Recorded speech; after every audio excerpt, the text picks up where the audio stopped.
Shu obyektlar har doim ilmiy tushuntirishga ega emas deb yopib qo'yiladi. Zona 51 bu oddiy baza emas.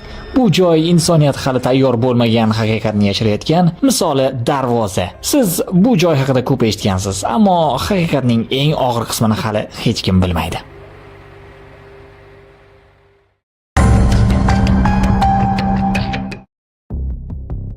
Tasavvur qiling, ulkan okeanning qoq yuragida samoda parvoz qilayotgan samolyot bir lahzada radardan yo'qoladi.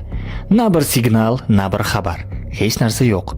Faqatgina sukunat. Bu joyni ko'pchilik eshitgan, lekin ayrimlar uning haqiqiy dahshatini to'laligicha tushunmaydi. Ha, biz Bermud uchburchagi haqida gapiryapmiz. Dunyoning eng mashhur, eng qorong'u sirli nuqtalaridan biri. Florida, Bermuda va Puerto Rico. 3 ta nuqtada tuzilgan bu uchburchak ichida yuzlab samolyotlar havoda yo'qolgan, o'nlab kemalar suv sathida izsiz g'oyib bo'lgan. Ba'zilar